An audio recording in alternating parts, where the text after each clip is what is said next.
Olá pessoal, tudo bem com vocês? Eu sou o Silvio Rocha aqui do Futebol Tabelinha e nessa sexta-feira aqui, sexta-feira à noite, eu trago algumas informações acerca dos quatro grandes paulistas. Então vamos lá, vamos começar pelo tricolor paulista, que na quarta-feira venceu o fraco time do Manaus, né? O Manaus veio a São Paulo para jogar na retranca. São Paulo poupou alguns titulares, o Rogério conseguiu, né? O Rogério continuou fazendo o seu revezamento, né? Para não cansar, para não estafar os jogadores, e o Rogério conseguiu, o time que ele colocou em campo, achar algumas facilidades aí no campo do Manaus e fez o placar já no primeiro tempo, né? Começando com o Éder, né? E depois o Diego deu números finais da partida. Então, o São Paulo conseguiu passar de fase. A Copa do Brasil sempre é importante, né? Um título que o São Paulo não tem. E basicamente o São Paulo agora espera ter o sorteio, né, da próxima fase, enfim, começa a funilar em uma fase mais aguda, daí tem os times da Libertadores, né, Corinthians, Flamengo, Palmeiras, Atlético, aí começa a realmente pegar fogo mesmo. Então, São Paulo pega amanhã no Morumbi, joga o último jogo, né, na primeira fase, pega o Botafogo de São Paulo, mas também o Rogério deve poupar os titulares. O São Paulo já está classificado, é primeiro do grupo, né?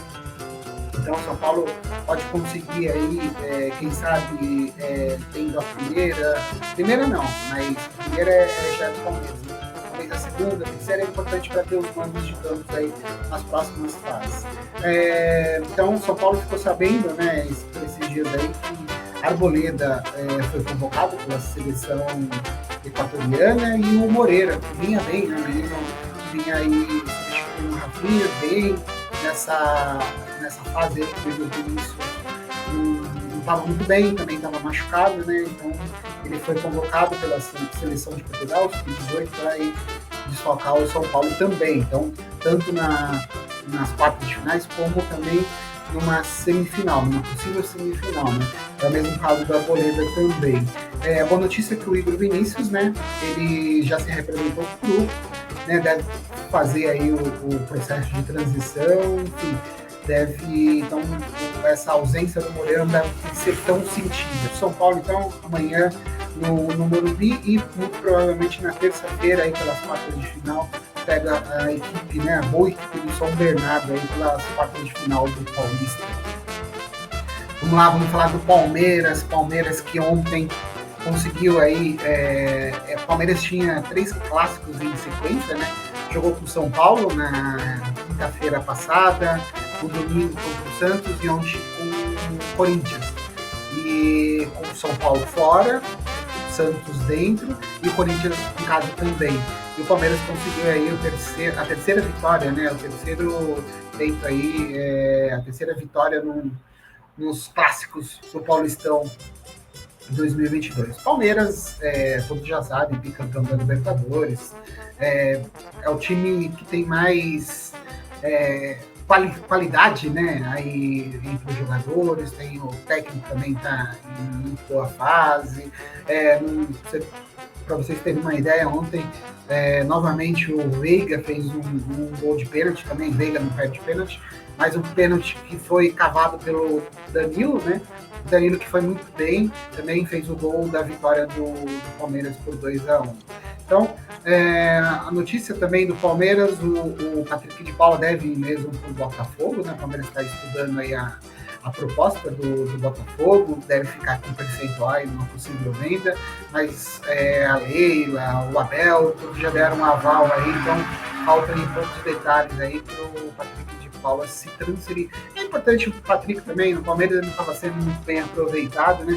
Agora seja um bom jogador, mas o Danilo tomou conta ali do meio de campo. O Danilo realmente está merecendo seleção brasileira, viu? Se o Tite realmente, o pessoal brinca, né? Se o Danilo jogasse fora, talvez ele já tivesse sido convocado para a seleção. Vamos esperar, tem ainda algumas convocações, bem provável que o Danilo possa surgir aí numa possível convocação.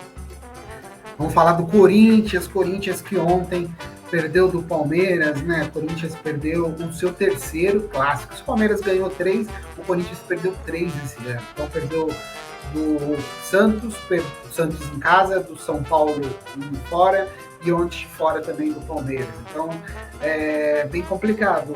Nesses 3 jogos, né? Ontem o Vitor Pereira fez o seu terceiro jogo sob o comando, né? Do Corinthians. Ele tinha perdido do São Paulo por 1-0, ganhou da fraca Ponte Preta, né, no final de semana, goleou, e ontem perdeu do Palmeiras. Claro, ainda muito pouco tempo, né, ele não teve ainda um mês, são apenas 3 jogos, né, então é bem complicado para você fazer juízo de valor, mas assim, o Corinthians mostrou algumas deficiências, né, então tanto no jogo do São Paulo como ontem, no jogo de São Paulo, o Pablo marcou muito bem e ontem o Danilo marcou muito bem o Renato Augusto. Então, anulando o Renato Augusto aí, o Corinthians ficou bem complicado para o Corinthians, né? Paulinho não jogou bem, o Wagner tomou o terceiro cartão, enfim, o Corinthians tem muito que se ajustar. Como o pessoal imaginava, né? Como os corintianos imaginavam aí que o time já estava preparado, porque ganhou muito bem da fraca Ponte Preta aí no final de semana. No final de semana, né, tem muita coisa para melhorar. Então, o técnico vai ter muito trabalho pela frente.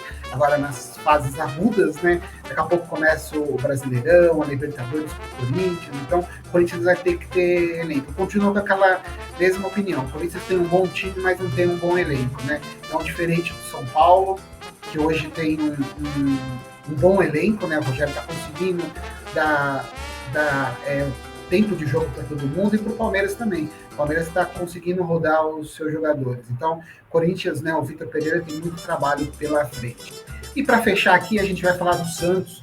O Santos que joga a sua partida decisiva aí na Vila Belmiro, né? O Santos é bem complicado. O Santos empatou com a Ferroviária, foi um bom jogo no meio de semana, né? E quase perdeu no último minuto. O atacante conseguiu empatar. O Santos pode tanto ser rebaixado como se classificar, né? Então são muitos fatores aí que podem pesar a favor e contra o Santos. Então o Santos, para o Santos escapar, para o Santos não depender de ninguém, é bem importante que o Santos consiga ganhar o seu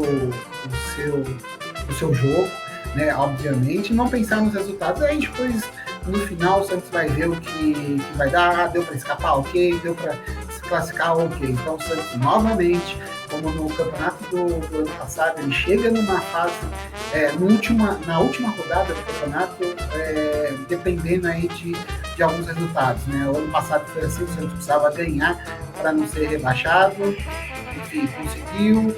E no Brasileiro sofreu bastante também, né? E quase também foi rebaixado. Enfim, o Santos, né? O técnico Bustos está fazendo aí uma grande procura de jogadores. Bem oportuna, né?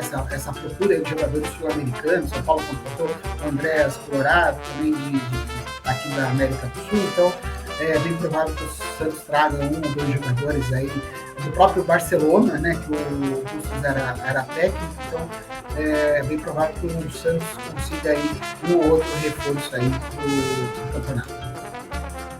Pessoal, você que está vendo o nosso vídeo pela primeira vez, é muito importante, a gente agradece demais a sua vinda aqui no canal, mas é legal que você pudesse se inscrever aí no canal, ativar as notificações, dar aquele like esperto, né, que é muito bom pro canal, né? É muito bom pro algoritmo aí do YouTube. Muito legal. Compartilha as nossas transmissões. Muito legal, pessoal. Então, é isso. Essas foram as nossas informações. Foi um boletim rápido. A gente não teve live aqui, né? Um boletim rápido aí acerca dessas informações aí dos 4 Grandes de São Paulo. É isso, pessoal. Boa noite. Bom fim de semana. Muita saúde a todos. Até mais. Tchau, tchau.